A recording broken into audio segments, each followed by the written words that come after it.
اس وقت ہمارا ملک پاکستان جس حالت سے گزر رہا ہے اس کی ذرا حساسیت آپ کو بتانا بھی بڑا ضروری ہے۔ آپ سب کو پتہ ہوگا آسیہ مسیح نامی ایک لعنتی عورت نے پاک محبوب علیہ السلام کی شان میں معاذ اللہ نازیبا الفاظ بولے، آپ صلی اللہ علیہ وسلم کی گستاخی کی، تو اس کے گاؤں والوں نے سنا تو جا کر کیس کر دیا۔ معاملہ عدالت میں پہنچا۔ جب عدالت میں پہنچا تو جو جج تھا کورٹ کا، ضلعی کورٹ جو تھی، ضلعی عدالت، اس نے سزائے موت کا حکم سنایا۔ پھر اپیل ہائی کورٹ تک پہنچی تو ہائی کورٹ کے جج نے بھی سزائے موت کا حکم سنایا کہ 295 پاکستان کا قانون ہے جو اللہ کے رسول صلی اللہ علیہ وسلم کی شان میں توہین کرے گا، اس کی سزا پھانسی ہے، اس کو قتل کیا جائے گا، اس کا سر تن سے جدا کیا جائے گا انشاءاللہ۔ یہ جب ہوا تو اس وقت پنجاب کا گورنر تھا سلمان تاثیر لانتی۔ اس نے کہا کہ یہ قانون جس کے تحت تمہیں یہ سزا دی گئی ہے یہ معاذ اللہ کالا قانون ہے، استغفر اللہ، تو میں اس قانون کو ختم کرواؤں گا اور تمہیں معافی دلواؤں گا۔ جب اس نے یہ الفاظ بولے تو اسی کی حفاظت پہ مامور ایک علی کے بیٹے نے،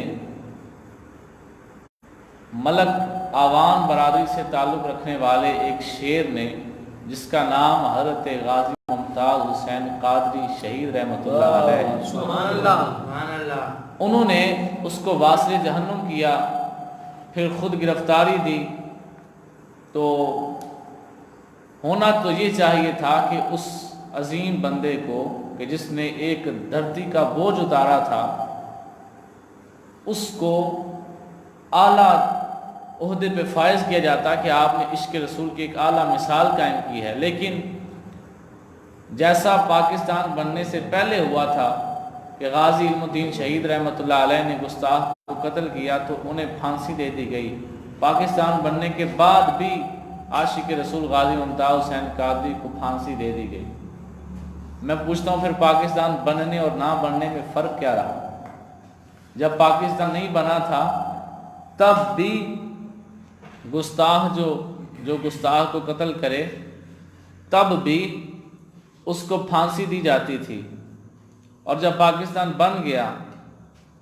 جب بن گیا تو پھر بھی گستاخ کو قتل کرنے والے کو پھانسی دے دی گئی۔ پھر پیچھے کیا رہ گیا؟ پاکستان بننے کا پھر کوئی فائدہ ہوا؟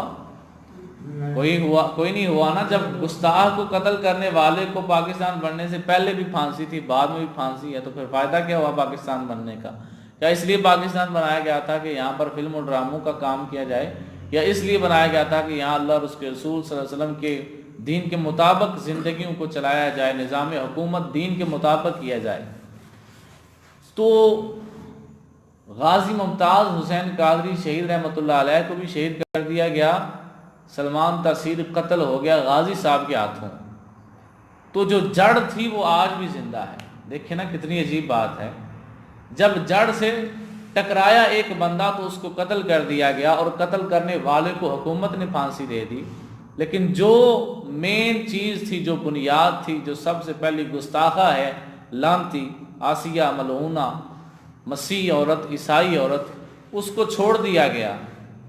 اور اس وقت جو آج میں آپ سے اس موضوع پہ بات کر رہا ہوں تو اس لیے کر رہا ہوں کہ اتنے سال گزر گئے، آج سپریم کورٹ کے اندر اس کا کیس لے جایا گیا، ابھی اس کا فیصلہ منظر عام پر نہیں آیا، لیکن میں پوچھتا ہوں کہ جب اس کی حمایت کرنے والا موت کا حقدار ہے تو جس نے واضح طور پر سرکار علیہ السلام کی گستاخی کی ہے، کیا یہ لازمی نہیں ہے کہ اس کا سر تن سے جدا کر دیا جائے؟ بے شک لازمی ہے۔ اور یہ جتنی دلیلیں، مجھے نہیں پتا وہ کیا کیا دلیلیں دیتے ہیں، لیکن میں ایک اپنے ذہن سے سوچ کے ایک دلیل شاید یہ ان کے ذہن میں ہو تو میں یہ جواب ان کو دے دیتا ہوں کہ شاید یہ سوچتے ہوں گے کہ عورت ہے تو اسے معاف کر دینا چاہیے، عورت ہے نا وہ بدبخت۔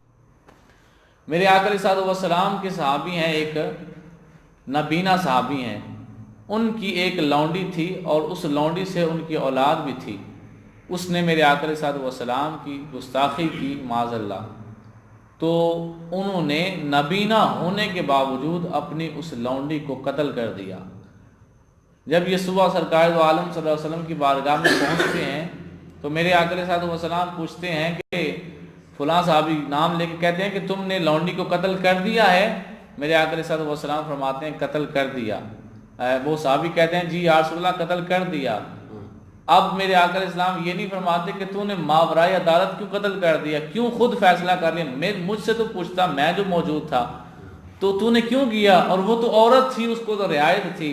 نہیں، میرے آقا علیہ السلام نے فرمایا تو نے اسے قتل کیا ہے، ٹھیک کیا ہے، اس کا خون ضائع گیا ہے، بے شک اس کا خون ضائع گیا ہے۔ تو جو گستاخ ہو اس کی سزا یہی ہے کہ اس کا سر تن سے جدا کر دیا جائے۔